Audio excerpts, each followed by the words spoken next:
Рамазан айының оразасынан басқа уақытта мұсылмандар ораза тұтуға ынталандырады. Басқа уақытта тұтылған ораза нәпіл саналып, ораза тұтқан адамға мол сауаптың жазылуы уәде етіледі. Бірақ жылдың 5 күнінде ораза тұтудан қайтарылғанбыз.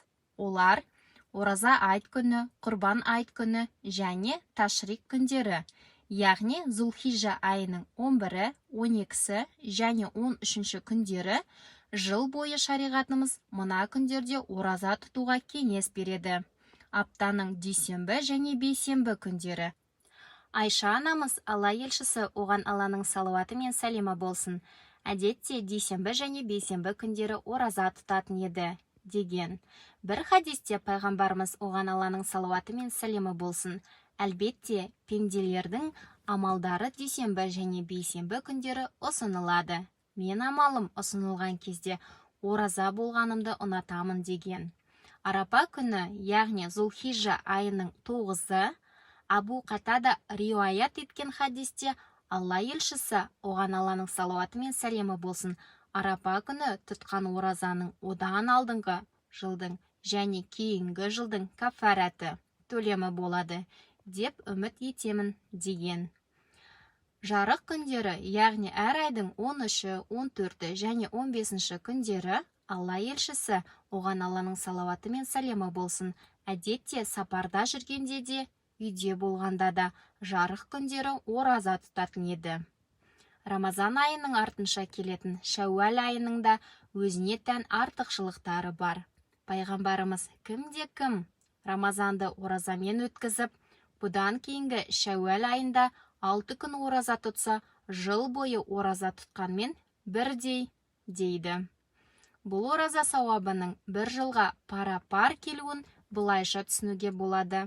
Алла тағала Құран кәрімде кімде-кім бір жақсылық жасаса, оған оның 10 есе қарымы беріледі, деген.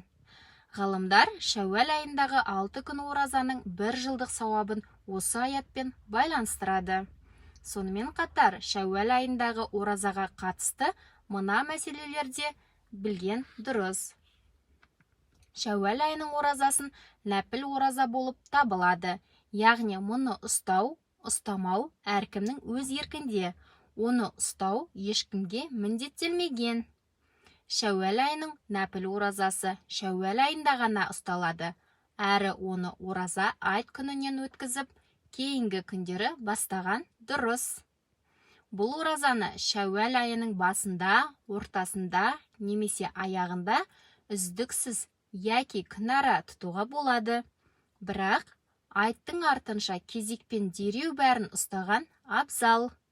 Рамазан айында қазасы болса, әуелі сол қазаны, сосын Шәуәл айы оразасын тұтады. Өйткені хадисте кімде-кім Рамазан айының оразасынан соң, деген. Рамазан оразасын ұстамаған адамдарға да Шәуәл оразасын ұстауға болады. Алайда Рамазан айының оразасын тұту парыз екенін ұмытпау керек. Шәуәл оразасызда басқа оразалар сияқты таң атқаннан бастап күн батқанға дейін жалғасады. Алла тағала оразамызды қабыл алып, мол сауапқа кенелуді, жәннатқа кіруді баршамызға нәсіп еткей. Әмин.